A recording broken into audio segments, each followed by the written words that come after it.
주기도문에서도 6가지 간구가 있는데 앞에 3가지 중에서 첫 번째, 두 번째, 세 번째 간구하라는 게 뭐냐면은 하나님의 뜻에 대한 것이라는 거예요. 그래서 오늘 우리가 살펴볼 하나님의 말씀이 바로 하나님의 뜻에 대한 예수님의 기도를 살펴볼 것이에요.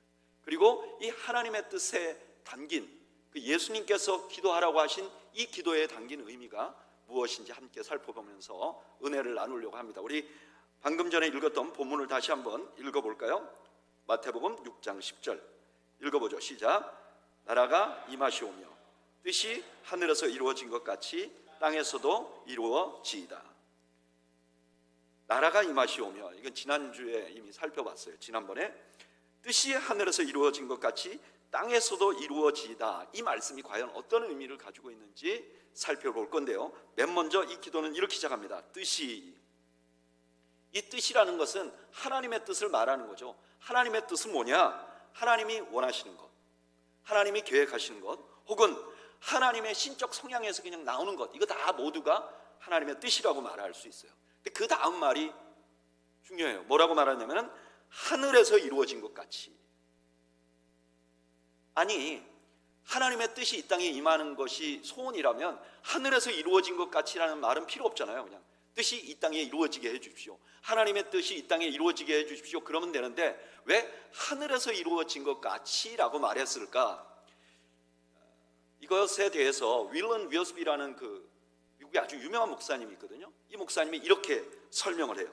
여기 하늘이라는 것은 영광 가운데 계신 곳, 하나님이 영광 가운데 계신 곳, 그 다음에 다 구원받은 성도들이 있는 곳, 천사들이 있는 곳, 여기에서는 하나님 뜻이 다 이루어진다는 거예요.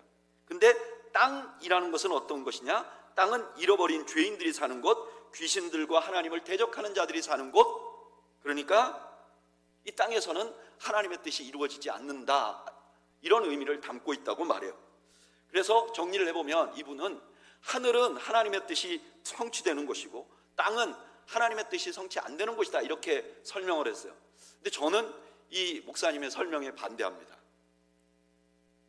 만약 그렇게 말하면 하늘에서는 하나님의 뜻이 다 이루어지고 있는데 이 땅에는 하나님이 버린 곳, 하나님의 통치가 없는 곳이라는 의미가 담겨 있기 때문에 그래요.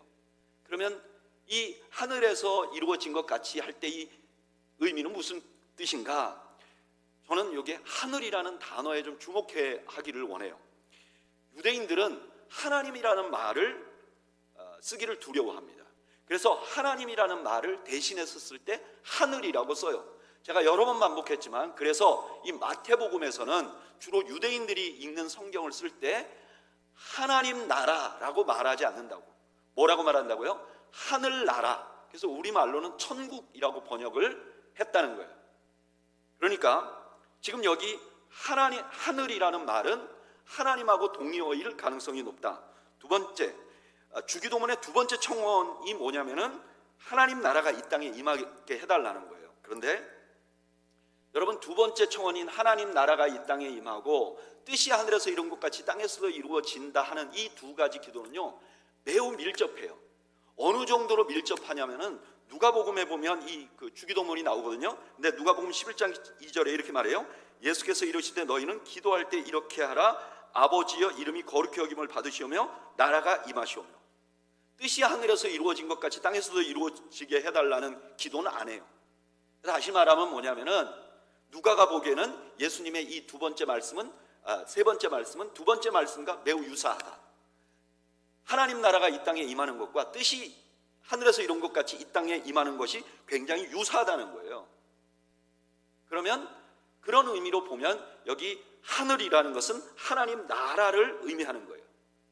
그러니까 이렇게 말하는 거죠. 하나님 나라에서 하나님 뜻이 다 이루어진 것 같이 하나님이 통치하시는 곳, 하나님이 권세를 가지신 곳, 하나님이 통치하신 곳에서는 하나님의 뜻이 다 이루어진다는 거예요. 자, 그러면 하나님이 어디를 통치하시죠? 하나님은 온 세상을 통치하세요. 그러니까 이 말은 무슨 말이냐면은 하늘에서 하나님 뜻이 이루어진 것 같이 이 말은 온 세상이 다 지금 하나님 뜻대로 움직인다는 거예요. 그 다음에 이렇게 말하는 거죠. 땅에서도 이루어지이다. 이게 이제 오늘 기도의 핵심이에요. 하늘에서 이룬 것 같이 땅에서도 이루어지이다. 그럼 우리가 이런 의문이 드잖아요. 아니, 하나님이 온 세상을 다 통치하시는데, 그러면 다 통치하시는데 뭐할로 이 기도를 해야 되느냐? 땅에서도 이루어지이다라고 왜 이렇게 말하느냐? 그 대답은 이래요. 온 세상은 다 하나님 통치 안에 있고 순종합니다. 여러분 믿으십니까? 온 세상은요, 하나님이 통치하시고 계시고 그 온 세상은 하나님께 순종해요. 시편 119편 91절을 다 같이 한번 읽어볼까요? 읽어보죠. 시작. 천지가 주의 규례들대로 오늘까지 있으면 만물이 주의 종이 된 까닭이니라. 만물이 뭐냐면 하나님의 종이라. 이 말은 하나님의 통치에 순종하고 있다는 거예요. 그런데 그 유일하게 만물이 하나님께 순종하는데 유일하게 순종하지 않는 존재가 있어요. 그 존재가 누군지 호세아 선지자는 이렇게 설명을 해요. 이 호세아 선지자의 말씀 다 같이 한번 읽어보겠습니다. 호세아서 6장 7절 읽어보죠. 시작. 그들은 아담처럼 언약을 어기고 거기에서 나를 반역하였느니라. 호세아 선지자가 갑자기 누구 얘기를 하냐면은 아담에 대한 얘기를 해요. 세상이 지어졌을 때 온 세상은 다 하나님께 순종했어요. 하나님의 통치에 굴복했어요. 그런데 그 중에 딱 한 존재가 하나님의 뜻을 거역합니다. 그게 누구죠? 아담이에요. 아담이 하나님이 먹지 말라 한 선악을 알게 하는 나무의 열매를 먹었어요. 그런데 이 아담과 똑같이 하나님의 백성이라고 불리우는 유다 사람들이 하나님께 순종하지 않고 있다는 거예요. 다시 말하면 하나님의 백성이라고 하는 사람들이 하나님의 통치권도 인정하지 않고 하나님의 뜻에 순종하지도 않는 상황이라는 거예요. 그래서 예수님께서 믿는 자들에게 이 기도를 가르치는 거예요. 왜냐? 너희가 믿는 자가 되었으면서도 하나님의 뜻이 있는데 그걸 인정하지도 않고 순종하지도 않기 때문입니다. 이런 상황에서 하나님의 뜻이 이 땅에 이루어지게 해달라는 건 그럼 어떤 의미가 있을까? 크게 두 가지 의미가 있다고 보여요. 온 세상은 하나님의 통치에 순종하고 있는데 인간, 특히 하나님의 백성들이 하나님의 뜻에도 관심이 없고 순종하지도 않는다는 거예요. 바로 이 상황에서 주님이 뭐라 그러면 너희들 이렇게 기도해. 하나님의 뜻이 하늘에서 이루어진 것 같이 땅에서도 이루어지게 해달라고 기도해 라고 하신 이 말씀은 어떤 의미가 있는가? 첫째는 저를 따라하시죠. 온 세상이 하나님의 뜻대로 움직이고 있다는 사실을 우리 입으로 고백하라는 의미를 가지고 있습니다. 우리 입으로. 여러분, 온 세상은요, 우리가 고백하던 안 하던 하나님의 뜻대로 움직여요. 이것은 사실이에요. 근데 주님께서는 이것을 우리의 입으로 고백하라 그래요. 이 고백하는 것은 어떤 의미를 가지고 있는가? 우리가 이 사실을 고백하면요, 희망을 놓지 않게 됩니다. 이사야서 46장 9절 10절에 보면 이런 말씀이 있어요. 너희는 옛적 일을 기억하라.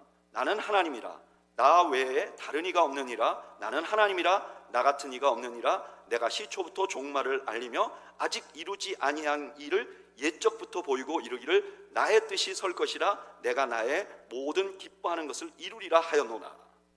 이 말씀은 언제 쓰여진 말씀이냐면은 이사야가 사역할 때 쓴 말씀이겠죠. 이사야가 그 사역할 당시에 남유다는 어땠냐면 국군이 기울었어요. 점점 나라의 우상 숭배가 심해지고 외부의 적들로부터 공격을 받아요. 그때 하나님이 이 말씀을 이사야에게 한 거예요. 그리고 백성들에게 전해달라고 한 거예요. 하나님의 말씀의 뜻은 뭐냐? 이런 거예요. 너희들 과거의 너희 조상들의 역사를 한번 돌아봐. 그러면 그 역사를 돌아보면 알게 될 것이 있어. 첫째는 뭐냐면은 하나님께서 항상 그 이스라엘 백성들에게 이렇게 될 것이야 라고 말했어요. 예언을 해주셨어요. 그런데 역사를 보면 그 예언 그대로 이루어졌어요. 이것은 무슨 뜻이냐면 세상이 하나님의 뜻에 의해서 움직이고 있다는 것을 증명하는 증명이에요. 그렇다면 지금 유다인들은 국군이 기울고 안에 우상 숭배가 많아지고 그래도 절망할 필요가 없어. 왜? 그들이 아직도 가지고 있는 약속이 있어요. 지금 현재. 그리고 그 약속은 반드시 이루어질 거예요. 그러니까 그 사람들은 낙심하지 않을 수 있다는 거예요. 이거는 뭐하고 똑같으냐면 이래요. 여러분, 우리가 이 땅을 살아가면서 자꾸 낙심할 일을 겪게 되잖아요. 근데 낙심한 일을 겪고 있는 우리에게 하나님이 이렇게 말씀하시는 거예요. 성경을 봐. 그러면 내가 예언한 대로 그대로 되잖아. 그래서 이게 무슨 뜻이냐? 하나님이 온 세상을 통치하고 계시다는 뜻이야. 근데 잘 생각해봐. 너희들에게 아직도 이루지 않은 약속들이 있잖아. 예를 들면 너희에게 생기는 모든 일은 합력하여 선이 될 것이다. 하나님이 약속하셨는데 아직 다 이루어지지 않았잖아. 예를 들면 너희들은 결국 영화롭게 될 것이야. 아직 이루어지진 않았지만 하나님이 온 세상을 통치하니까 이 약속도 이루어질 것이야.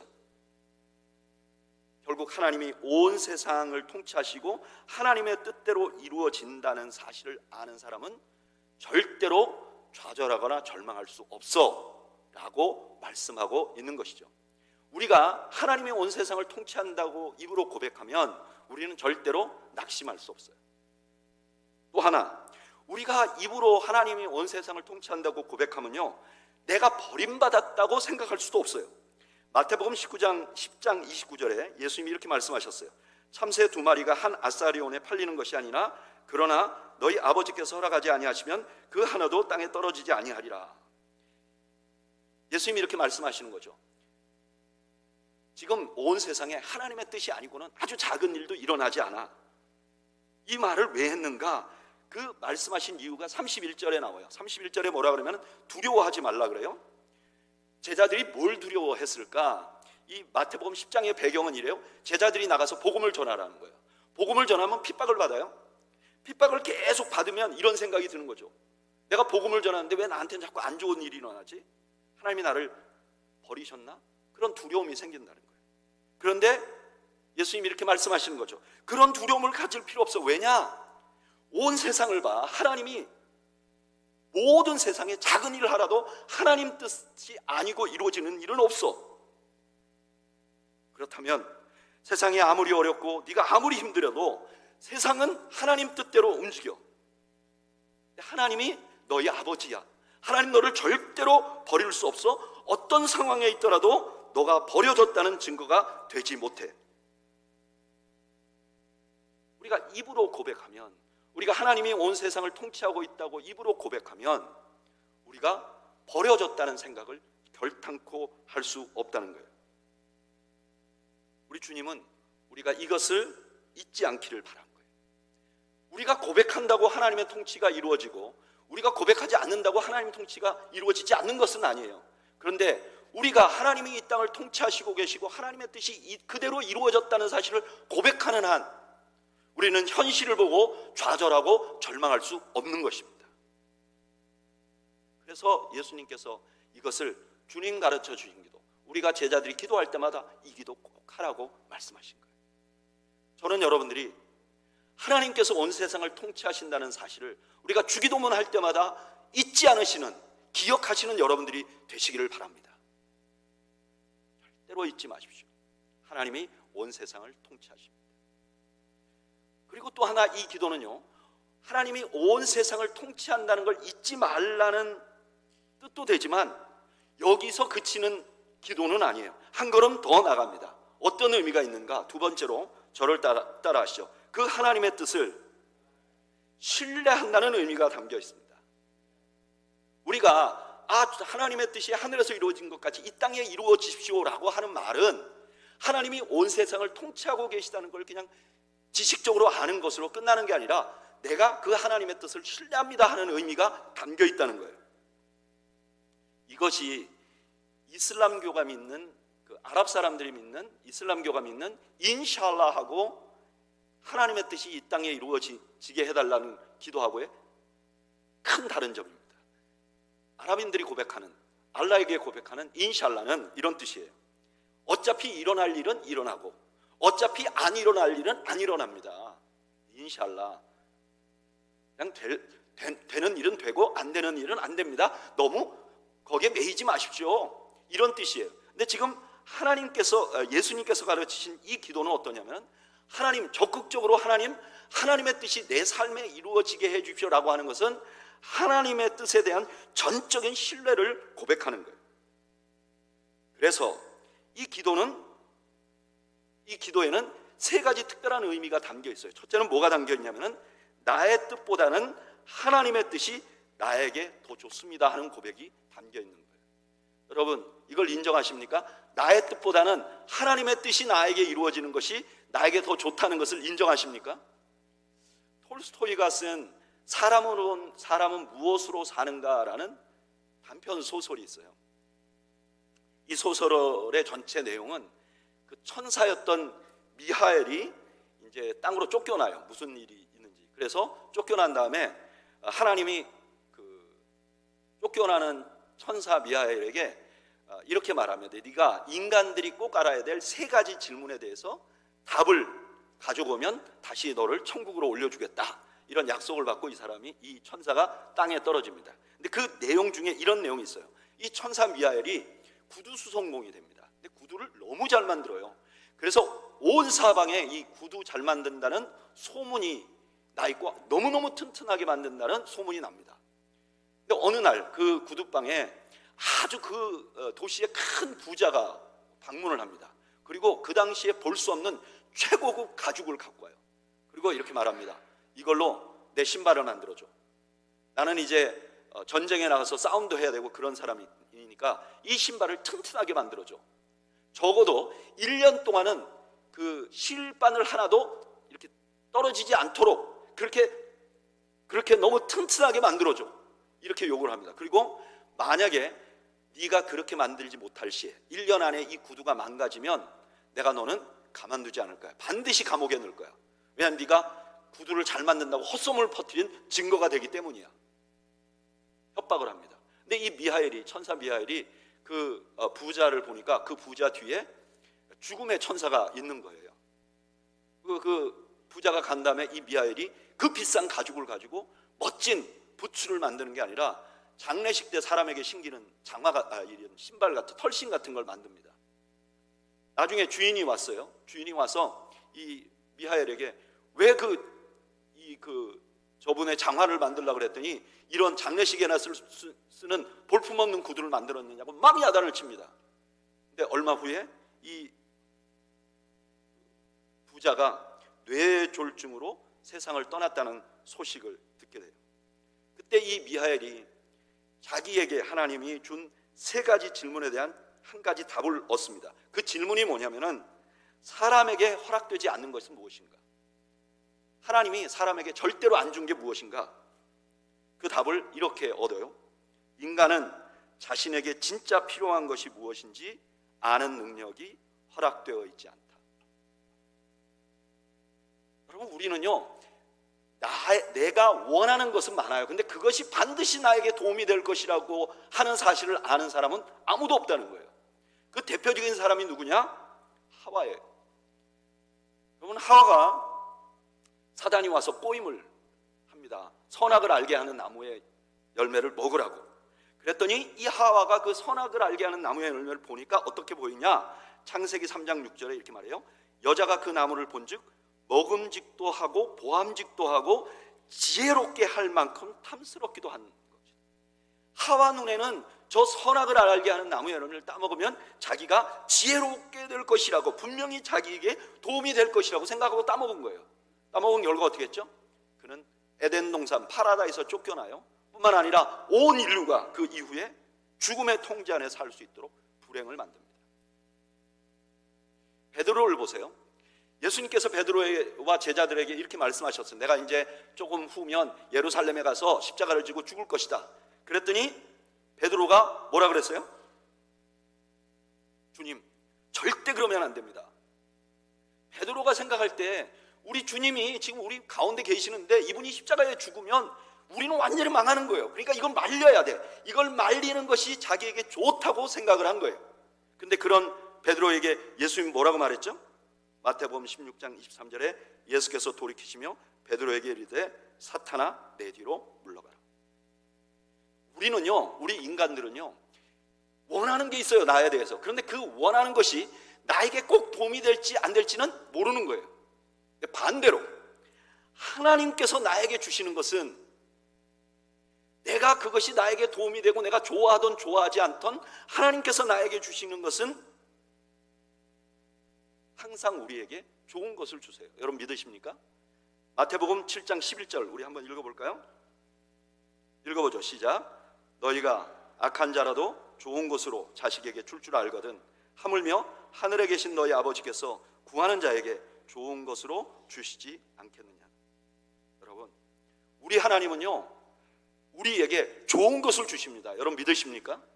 우리 같은 이런 악한 자들도 자식에게 나쁜 거 먹이려는 사람이 없어요. 근데 우리는 약하니까 우리 딴에는 좋은 걸 줬는데 자식들에게 안 좋은 경우는 있죠. 그러나 자식에게 안 좋게 될 것이라고 확신하면서 줄 수 있는 부모는 없다는 거예요. 근데 하나님은 완벽하신 분이라 우리에게 뭔가를 주시면 우리에게는 지금 이게 좋은지 나쁜지 잘 모르지만 하나님이 주시는 것은 항상 최선의 것을 주신다는 거예요. 저는요 신앙생활하면서 이건 너무너무 많이 경험을 합니다. 여러분들도 아마 그런 경험이 많으실 거예요. 하나님이 우리에게 주셨을 때 이게 과연 좋은 거 나쁜 것인가, 혹은 하나님이 때때로 나에게 좋지 않은 걸 주셨나, 이런 생각을 하지만 궁극적으로 보면 하나님께서 우리에게 좋은 것을 주신 경우가 얼마나 많은지 모릅니다. 지난 주일날 어떤 목사님들 모임을 갔어요. 근데 그 한 목사님이 설교를 하셨어요. 근데 그 설교에 자기 간증을 얘기하는데 이렇게 말씀하시더라고요. 이 목사님이 중학교 2학년, 3학년 때 교회 수련회를 갔다는 거예요. 교회 수련회를 갔는데 자기는 전혀 그 신앙에 대해서 준비가 안 돼 있는 사람이에요. 근데 수련회를 딱 갔는데 왠지 왜 그런지 모르겠는데 자기 가슴이 너무 뜨거웠다는 거예요. 그리고 그 이상하게 눈물이 나오더라는 거예요. 중학교 3학년, 2학년 아이가. 그리고 그 다음 해 또 수련회를 갔는데 똑같은 경험을 한 거예요. 소위 말하면 성령에 충만한 경험을 한 거죠. 그래서 이분은 그때 그 하나님의 부르심 때문에 신학을 하고 목사가 돼야 되겠다. 그래서 지금 목사님이 되신 거예요. 이 목사님이. 근데 이 목사님이 얼마 전에 어머님이 매우 편찮으셔서 이제 이렇게 기억을 잘 못하시고 이런 상황이 돼서 어머님을 이제 병원에 옮겨 드리고 어머니의 물건들을 조금 정리하다가 어머니의 일기장을 보신 거예요. 근데 그 목사님의 가정은 어떤 가정이냐? 이 어머니하고 아버지가 모두 그 당시로는 굉장히 많이 배운 분들이에요. 교양이 있는 분들이에요. 그리고 유능한 분들이에요. 근데 그 집 안에 아버지와 어머니의 역할이 확연하게 갈리는데 아버지는 어떤 분이냐? 항상 사업을 하고 망하는 그런 분이에요. 그러니까 아버지는 하는 게 사업을 했다 망했다, 사업을 했다 망했다 이거밖에 없고, 그럼 어머니는 어떤 분이냐? 항상 가정의 생활을 책임지는 분이에요. 그리고 이 어머니는 그때도 신앙생활을 잘 하셨다는 거예요. 근데 어느 날 아버지께서 큰 사업을 계획을 한 거예요. 엄청난 돈을 거기다 이제 친구들한테 빌려서 넣어야 되는 거죠. 당연히 그 어머니가 그 아버지의 사업을 위해서 기도를 했다는 거예요. 기도를 했는데 하나님이 이 어머니에게 감동을 주셨어요. 무슨 감동을 줬냐면은, 얘야, 너는 네 남편 사업을 위해서 그렇게 기도를 하는데 왜 너는 너 남편 사업을 돕지 않니? 이 어머니 일기장에 나와 있는 거예요. 그러니까 어머니가 이 말씀을 하나님 말씀으로 감동을 받고, 그래, 내가 내 남편의 사업을 돕기도 해야지. 그래서 이 어머니가 처음으로 자기 주변에 있는 친척들에게 돈을 빌린 거예요. 그래서 아버지의 큰 사업을 확장 밀어준 거예요. 그리고 그 다음에 이 어머니가 그 일기장에 보면 매일 기도하는 거예요. 하나님, 이 사업은 이번에 망하면 안 됩니다. 잘 되게 해주십시오. 잘 되게 해주십시오. 어떻게 됐을까요? 어머니의 간절한 기도는 하나님 앞에 응답이 안 되고, 그 가정 그 역사상 그 사업이 가장 충격적인 타격을 줘가지고 엄청난 빚을 지고 엄청난 경제적인 타격을 받았다는 거예요. 근데 이 목사님이 그 어머니의 일기를 이렇게 보다 보니까 그 어머니가 간절히 기도하던 그때가 자기가 교회 가서 은혜를 받았던 그 날짜하고 한 달 차이도 안 나다라는 거예요. 그래서 이 목사님이 그걸 알았다는 거예요. 자기는 왜 내가 이렇게 성령의 은혜를 받았는지, 자기는 사모하는 사람들도 아니고, 그런데 왜 이런 은혜를 받고 내가 이렇게 목사가 됐을까, 이런 생각에 늘 궁금했는데, 보니까 이 어머니가 그때 아버지 사업이 잘 되게 해달라고 막 기도를 한 거예요. 근데 하나님이 아버지 사업이 잘 되게 하면 어떻게 될까요? 이 아들이 목사가 될 가능성이 없는 거예요. 그래서 자기는 자기 어머니가 기도한 내용은 사업이 잘 되도록 기도했는데, 하나님이 그 어머니에게 너 자식이 신실하게 하나님 섬기는 자가 되는 게 좋겠니? 남편이 사업이 잘 되는 게 좋겠니? 이렇게 물어봤으면 자기 어머니는 틀림없이 자기가 신실하게 사는 걸 원했을 거라는 거예요. 그래서 하나님은 자기 어머니가 구하는 기도가 아니라 그 어머니에게 가장 좋은 것을 주셨고, 바로 그 어머니의 기도의 응답의 증거로 자기가 목회자가 됐다는 거예요. 여러분, 이런 경우 우리도 많이 있죠. 이 설교를 하는데 많은 목사님들이 고개를 끄덕끄덕 하는 거예요. 그렇지, 나도 그랬어. 여러분, 우리 하나님은요, 우리에게 가장 좋은 것을 주세요. 예수님의 이 기도는 그걸 고백하라는 거예요. 내 인생 내 뜻대로 안 되고 하나님 뜻대로 되도록 해달라는 것을, 그것을 신뢰한다는 고백이라는 것을, 그 신뢰하는 고백이 이 기도에 포함되어 있다는 것을 알려주고 있는 거죠. 여러분, 이런 사실을 알게 되면 우리의 기도가 달라져요. 어떻게 달라지느냐? 나의 뜻보다는 하나님의 뜻을 우선하게 돼요. 그래서 야고보 사도는 이렇게 말해요. 야고보서 4장 13절 15절에 들으라, 너희 중에 말하기를 오늘이나 내일이나 우리가 어떤 도시에 가서 거기서 1년을 머물며 장사하여 이익을 보리라 하는 자들아, 내일 일을 너희가 알지 못하는도다. 너희 생명이 무엇이냐? 너희는 잠깐 보이다가 없어지는 안개니라. 그 다음에 마지막으로 다 같이 한번 읽어보겠습니다. 시작. 너희가 도리어 말하기를 주의 뜻이면 우리가 살기도 하고 이것이나 저것을 하리라 할 것이거늘. 하나님 앞에 겸손하게 된다. 이 사실을 알게 되면 하나님 앞에 겸손하게 된다는 거예요. 그리고 이 사실을 알게 되면 이렇게 고백할 수밖에 없게 돼요. 잠언 19장 21절 사람의 마음에는 많은 계획이 있어도 오직 여호와의 뜻만이 완전히 서리라. 하나님의 뜻이 이루어지게 해달라는 그 기도에는 바로 이런 고백이 담겨 있는 거예요. 하나님, 나는 나에게 제일 좋은 것이 뭔지 모릅니다. 내가 계획을 하고 내가 생각을 하지만, 그러나 나에게 있어서 가장 좋은 계획은 하나님의 뜻입니다. 저는 그 하나님을 신뢰합니다 하는 고백이 이 주기도문에 담겨 있다는 거예요. 또 하나, 두 번째로는 나의 능력보다 하나님의 능력이 크다는 고백이 담겨 있는 거예요. 하나님의 뜻이 나에게 이루어지게 해주십시오, 이 땅에 이루어지게 해주십시오라는 말 속에는 내 능력보다는 하나님의 능력이 너무 크다는 것을 고백하는 고백이 담겨 있는 거죠. 여러분, 우리가 인생을 살다 보면 우리가 이해가 되지 않는 일들이 일어납니다. 저의 인생도 돌아보면요, 이해가 되지 않는 일이 너무 많아요.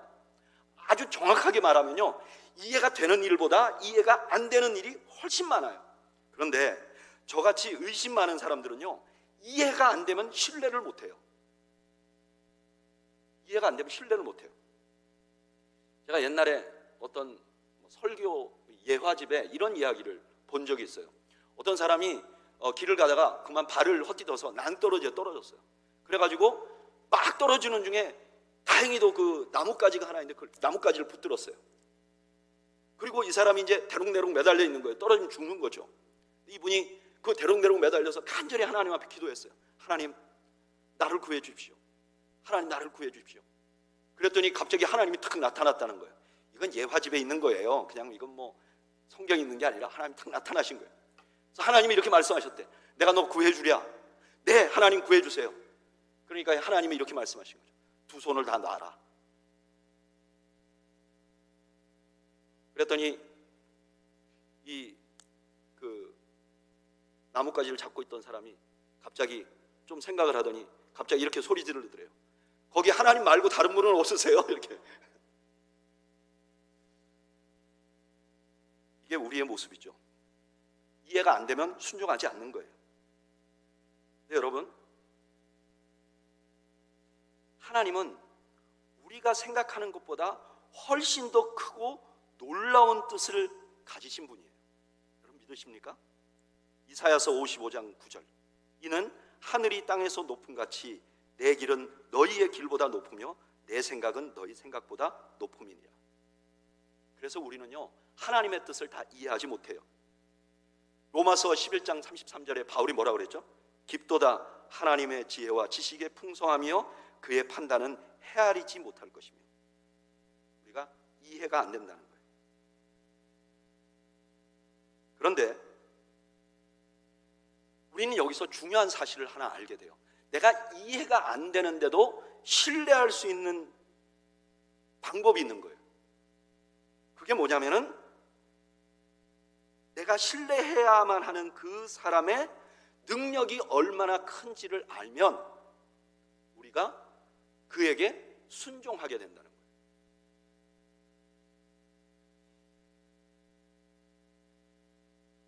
누군가를 신뢰한다는 것은 나의 이해력보다 신뢰의 대상되는 분이 능력이 더 많이 있다면 그걸 내가 받아들이면 나는 이해가 되지 않아도 순종할 수 있다는 거예요.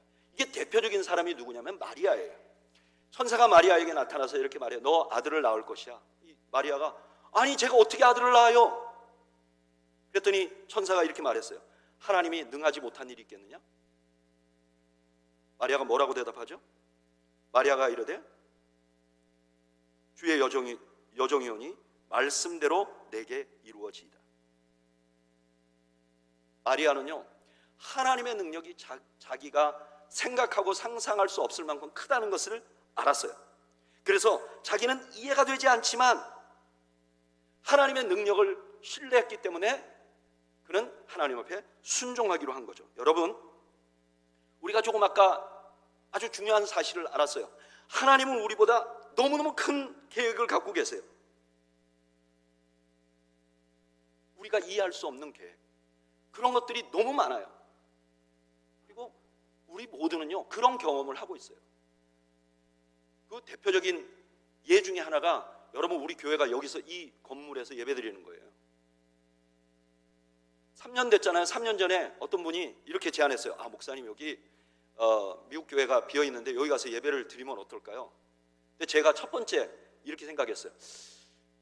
이쪽으로 오면 여기 한국 사람들 별로 안 살 건데 누가 교인이 찾아오겠습니까?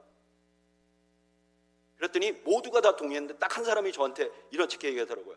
목사님 옛날에 여기 사셔서 그런데 요즘에는 써니베일이나 쿠퍼티노보다도 이쪽에 한국 사람들이 많이 산답니다. 제가 들은 얘기는 그거 하나밖에 없어요. 이 지역에 사실 그 아래쪽보다는 한국 사람이 덜 사는 거 맞죠? 근데 저한테 만약에 이리로 이사 오라고 그리고 또 다른 동네 그 근처가 있었으면 저는 여기 선택 안 했을 거예요. 우리는 선택이 여기밖에 없어서 여기로 온 거예요. 근데 아시죠?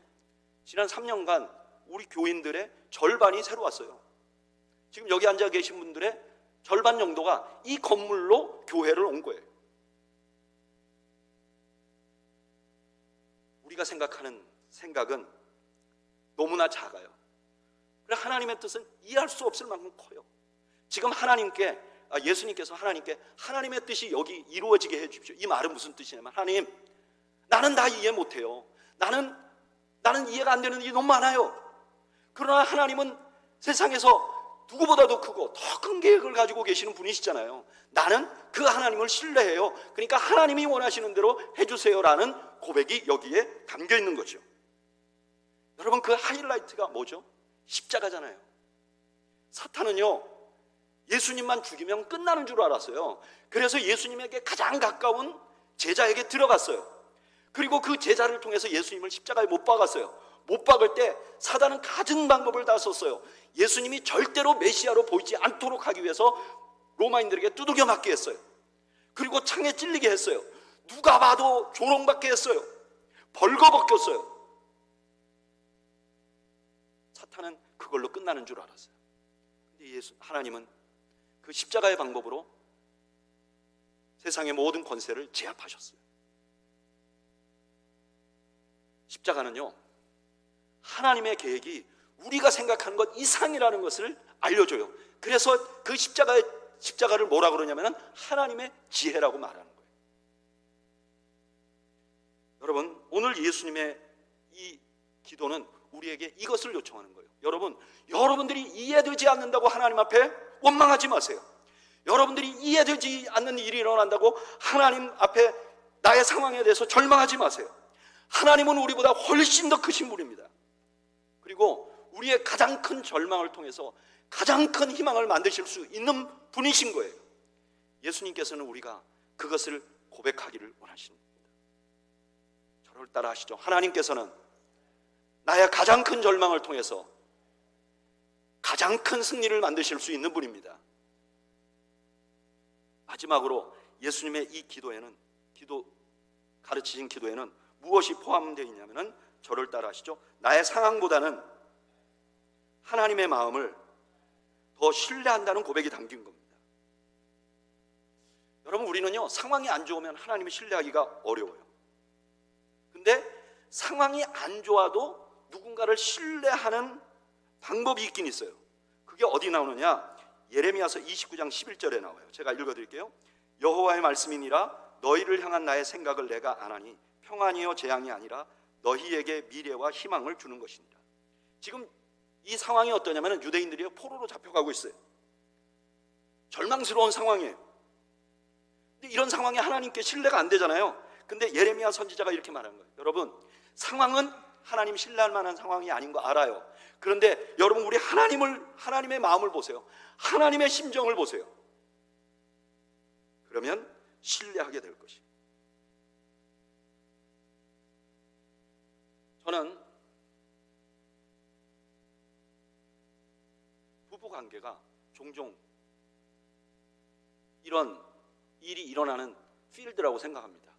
여러분, 우리 부부가 서로 신뢰하잖아요. 어떤 때는 쓴소리를 합니다. 근데도 우리가 받아들이는 이유는 뭐죠? 이 사람이 나를 사랑한다고 확신하기 때문에 받아들이는 거죠.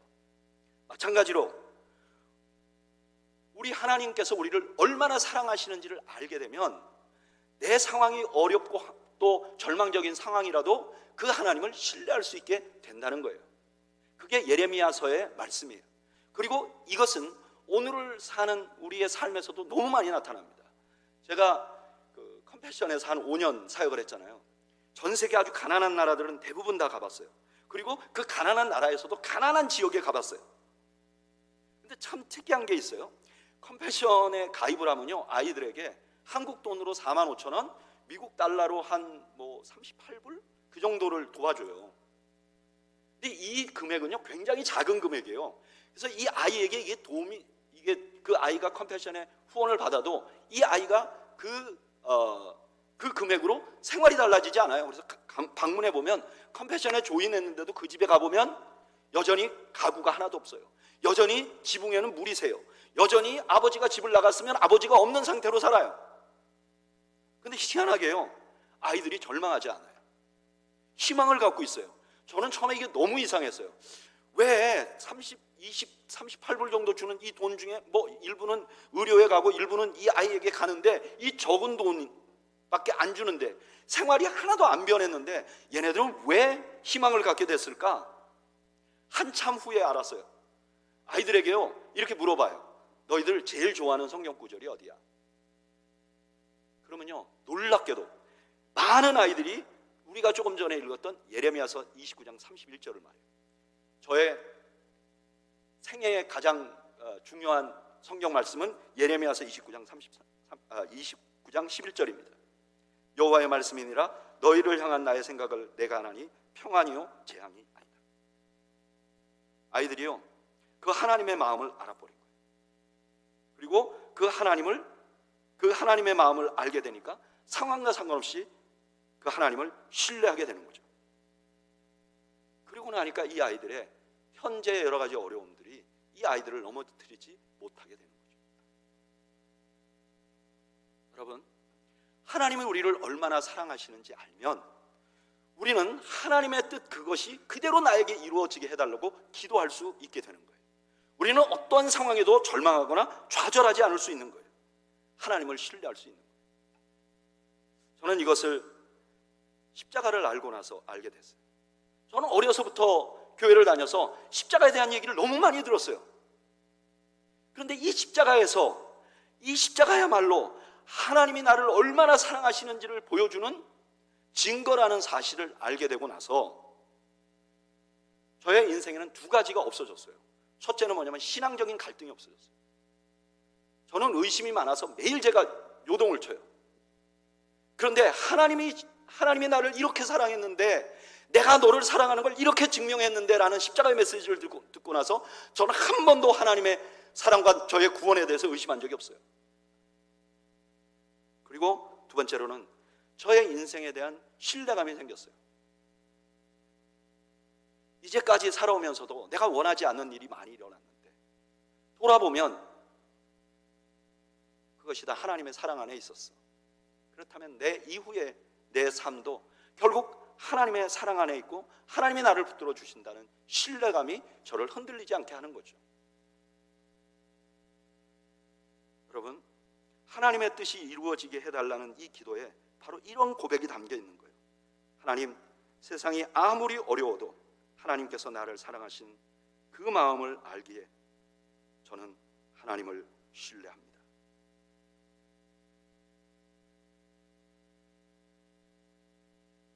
돌아보면 이 예수님의 가르치신 기도는 예수님만이 가르칠 수 있는 기도예요.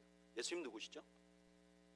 예수님, 요한복음 3장 16절, 하나님이 세상을 이처럼 사랑하사. 하나님이 우리를 얼마나 사랑하시는지를 알려주는 그분이잖아요. 근데 이 하나님을 알게 되면, 우리가 이 예수님을 알게 되면 우리가 하나님을 신뢰할 수 있게 된 거죠. 그 대표적인 성경 구절이 로마서 8장 32절이잖아요. 우리 한번 읽어볼까요? 로마서 8장 32절. 다 같이 읽어보죠. 시작. 자기 아들을 아끼지 아니하시고 우리 모든 사람을 위하여 내어주시니가 어찌 그 아들과 함께 모든 것을 우리에게 주시지 않겠는가. 신뢰하라. 신뢰하라. 오늘 우리가 읽은 하나님의 예수님께서 가르치신 기도는 이렇습니다. 온 세상은 하나님의 뜻대로 움직이는데 하나님의 백성된 자들이 그것을 인지하지도 신뢰하지도 않아요. 그러니까 예수님이 이렇게 말씀하신 거죠. 뜻이 하늘에서 이루어진 것 같이 땅에서 이루어지게 해달라고 고백해. 고백해. 그러면 그것을 고백하는 동안 너는 상황에 따라서 낙심하고 절망하지 않을 거예요. 그리고 그것을 고백하는 동안 너는 끊임없이 하나님, 내 계획보다는 하나님의 계획이 더 좋습니다. 하나님, 나의 뜻은 너무나 작고 하나님의 뜻은 너무나 완벽한 계획입니다. 하나님, 내가 어떠한 상황에 있어도 하나님이 나를 사랑한다는 것은 잊지 않겠습니다 하는 고백이야 라고 우리에게 알려주신 것입니다. 여러분, 그리스도인이 된다는 것은 무엇입니까? 바로 이것을 받아들인다는 것입니다. 그래서 그리스도인들은 점을 치러 가지 않고 하나님 앞에 기도할 때 하나님 뜻이 무엇인지 나에게 알려주십시오. 내가 순종하겠습니다. 나에게 하나님 뜻이 그대로 이루어지게 해주십시오라고 기도할 수 있게 되는 것입니다. 오늘 예배에 나오신 여러분, 저는 여러분들이 우리를 사랑하시고 우리에게 더 큰 계획을 가지고 계시고 우리가 하는 것보다 우리에게 무엇이 더 좋은 일인지를 정확히 알고 계시는 하나님을 신뢰하시는 여러분들 되시기를 바랍니다. 그리고 이것을 날마다 고백하며 흔들리지 않는 삶을 사시는 여러분들이 되시기를 주님의 이름으로 축원합니다. 우리 마음을 좀 잘 표현한 찬양이 있는 것 같아요. 하나님은 너를 만드신 분, 너를 가장 많이 알고 계시고, 하나님은 너를 만드신 분, 너를 가장 깊이 이해하신단다. 하나님은 너를 지키시는 분, 너를 절대 포기하지 않으며 하나님은 너를 지키시는 분, 너를 쉬지 않고 지켜보신단다. 그의 생각 셀 수 없고 그의 자비 무궁하며 그의 성실 날마다 새롭고 그의 사랑 끝이 없단다. 하나님, 나는 하나님을 신뢰합니다 라는 마음을 가지고 이 찬양 1절만 찬양 드리겠습니다.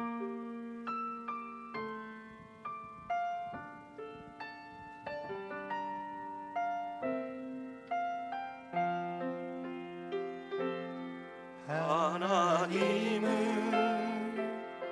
너를 만드신 분, 너를 가장 많이 알고 계시며, 하나님은 너를 만드신 분, 너를 가장 깊이 이해하신단다. 하나님은 너를 지키시는 분, 너를 절대 포기하지 않으며, 하나님은 너를 지키시는 분, 너를 쉬지 않고 지켜보신단다. 그의 생각 셀 수 없고, 그의 자비 무궁하며, 그의 성실 날마다 새롭고, 그의 사랑 끝이 없단다. 이 시간 한번 잠시 눈을 감고 기도하겠습니다.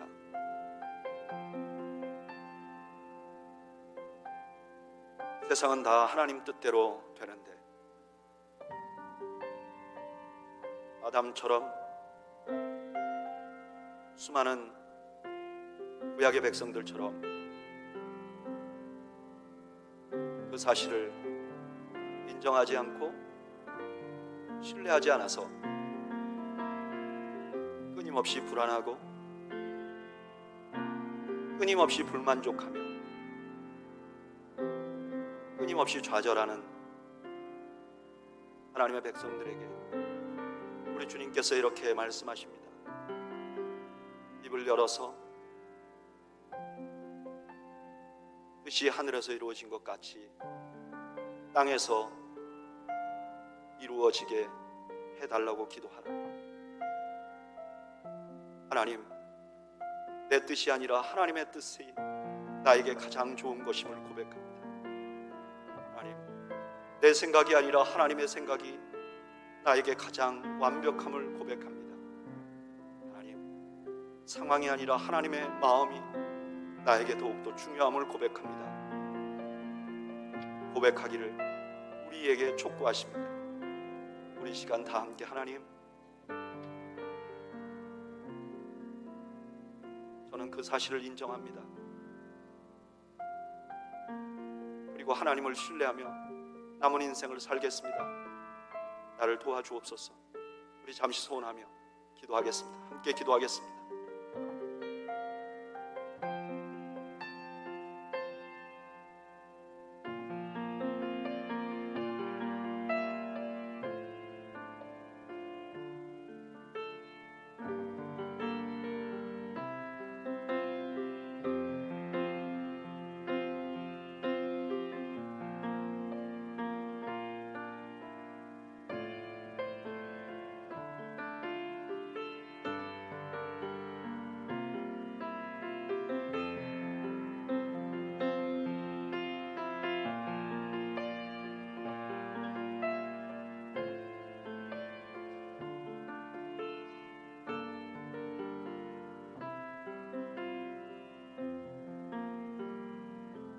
이제는 우리 주님 예수 그리스도의 은혜와 하나님의 사랑과 성령님의 교통하심이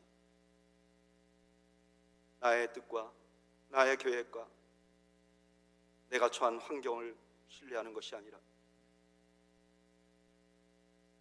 나를 나보다 더 사랑하시며 나에게 큰 계획을 가지고 계시고 항상 좋은 것을 주실 하나님을 신뢰하며 살아가기로 다짐하는 주의 백성들 머리머리 위와 이들의 가정과 생업 위에 지금으로부터 영원 무궁토록 함께 있을지어다. 아멘.